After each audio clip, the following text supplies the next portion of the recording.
So these are the following most widely used traditional assessment tools that can be used in class. The first is true or false test. Ito ay nagre-require lang po sa atin na mag-decide kung tama o mali ang isang statement na ibinigay. Bale, dalawa lang talaga ang potential responses natin dito, which is true or false. So, bakit nga ba ito popular? Kasi naiintindihan po namin as a student kung bakit gustong-gusto siya ng mga guro. Kasi po easy to score. Kumbaga mabilis po siyang i-check, walang kaabala-abala sa pagbabasa ng essay or sa step by step na solution. And it also easy to administer. Syempre, mas madali po siyang i-prepare kaya mabilis din po tayong makakapag-test. Dito naman po pumapasok ang chamba factor. Kumbaga, ito po ang reality na alam nating lahat na dahil dalawa lang po ang pagpipilian natin, which is ang true or false po ay may 50% chance na tama ang sagot po natin kahit wala tayong idea. So, aminin ko po as a student, minsan po pag nape-pressure na po ako is umaasa na lang po ako sa hula-hula, ganun. And pag false naman po ang sagot, mahirap po talagang malaman ng teacher kung alam ba talaga nating mga estudyante ang correct respond at kung bakit natin siya sinabing mali. Parang general knowledge lang po yung pag-identify na mali, pero baka hindi natin naiintindihan at hindi natin talaga alam ang detalye. So, ginagawa rin po ng mga teachers ay ang pag-improve ng quality ng test. Ito po yung instruction na kung ang sagot mo po ay false ay magbigay ka ng explanation kung bakit o i-write mo ang statement para maging true. Sa ganyang paraan po kahit true or false lang siya, may a-apply po namin kung ano po yung mga naintindihan namin sa lesson. Sunod naman po dito ay ang multiple choice test.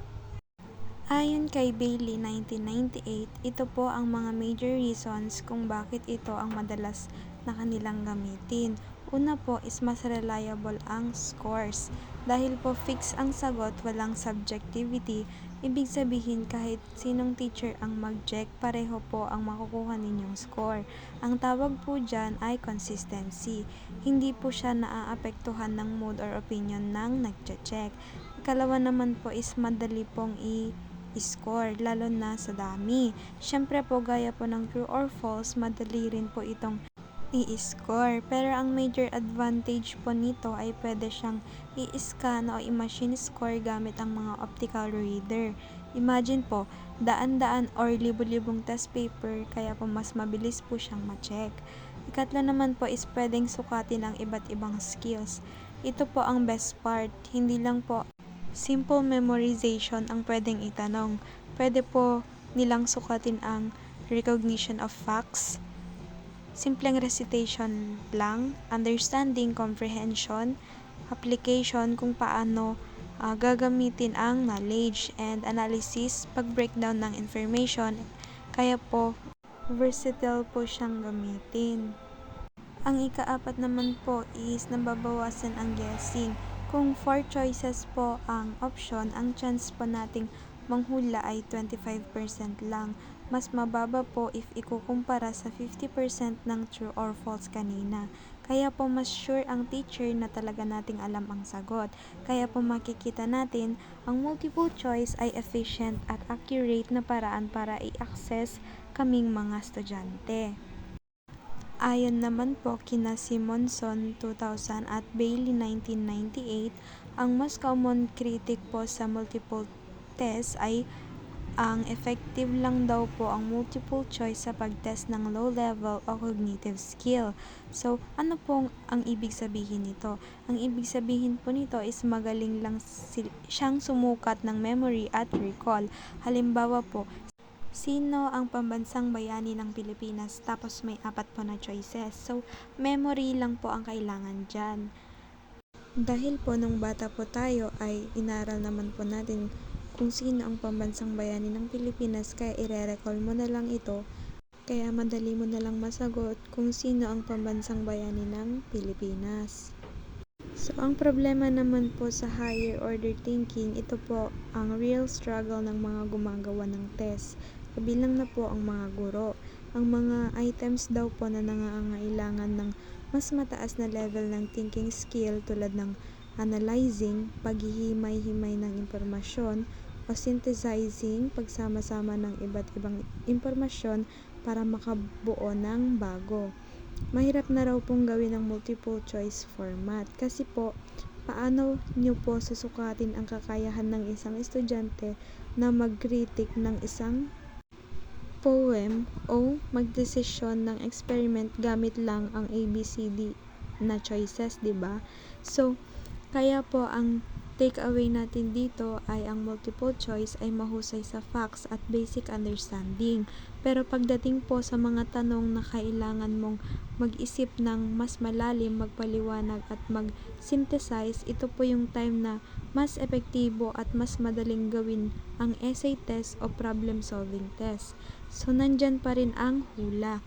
Kahit may 4 choices, may guessing pa rin po. Ang problema, hindi po sure kung gaano kalaki ang effect nito sa score naming mga estudyante. So, limitado po ang pwedeng i-test dahil sa ABCD format, hindi po pwedeng itanong ang skills na kailangan ng malalim na explanation o creativity tulad ng essay. Mahirap po gumawa ng item dahil kailangan po talagang expert ang gagawa dahil dapat tama ang sagot at mukhang totoo ang lahat ng distractors. So, ang maling epekto naman nito ay minsan po nag-aaral lang kami para makilala ang tamang sagot. Surface learning kumbaga, at hindi para itindihin ang buong topic. So, mataas ang tsansa po ng pandaraya din po dito.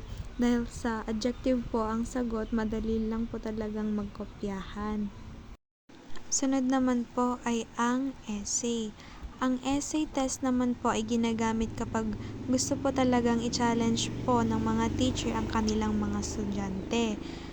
Dapat po dito ay flexible ang sagot. Hindi po ito objective na ABCD lang at binibigyan po tayong mga estudyante ng pagkakataon na ipaliwanag at idepensa ang ating knowledge gamit ang sarili nating mga salita.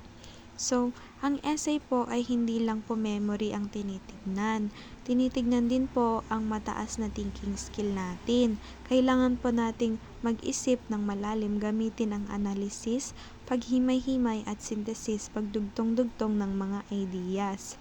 At pagsulat at ayos ng ideas din po. Dito makikita kung kaya ba nating ayusin ang thoughts natin at isulat ng malinaw at logical para maintindihan ng lahat.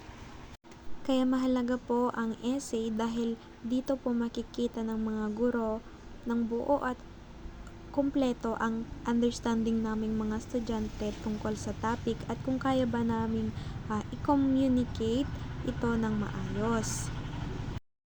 At ang panghuli naman po ay ang short answer. So may dalawa pong format ito which is ang direct question at fill in the blank. So, una po ang direct question. Ito po yung tanong na direktang nangangailangan ng sagot, usually one word phrase or very brief statement lang po. Halimbawa, ano ang capital ng Pilipinas? Ganun po. So, sa fill in the blank naman po, ito naman po yung statement na may blank space na kailangan naming punan ng tamang sagot. So, ang importante po dito, ang pinaka-critical po sa short answer items ay kailangan po na precise at specific ang mga tanong. Kasi po kapag hindi precise ang question o kaya open to interpretation, baka po magbigay kami ng sagot na tama sa isang perspective pero hindi ang exact na hinahanap ng teacher. Halimbawa, kung ang tanong po ay ano ang dahilan ng pag-alis ni Jose Rizal? So, ang dami pong pwedeng sagot. Dapat po tinutukoy kung anong specific na reason o event ang tinatanong. So, kaya po natin ginagamit ang short answer dahil sinusukat po nito ang direct knowledge namin. Para maging effective siya, kailangang malinaw at walang kalabuan ang tanong. So, in summary po, ang mga test po na pinag-usapan natin Ang true or false, multiple choice, essay at short answer ay tinatawag na traditional assessments. Ang mga traditional assessment po ay nananatiling objective. Ang ibig sabihin po, fix ang standard sa pag-check, hindi po bias. Valid dahil ang test po ay tunay na sumusukat sa learning na dapat matutunan. At reliable na kahit po ulitin ang test or iba ang mag-check, consistent po ang magiging result. So, bakit sila relevant pa rin? So, alam po namin na ngayon, uso na ang tinatawag na contemporary authentic assessment, na ito po yung mga real-world task or project. Pero po, ang conclusion po ay relevant pa rin ang traditional test.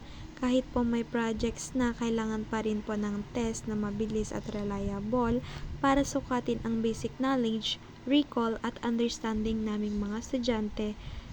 Kaya po, hindi po mawawala ang paper and pen test dahil sila po ang foundation ng assessment para masigurong may basic knowledge po kaming dala-dala. Yun lamang po. Maraming salamat.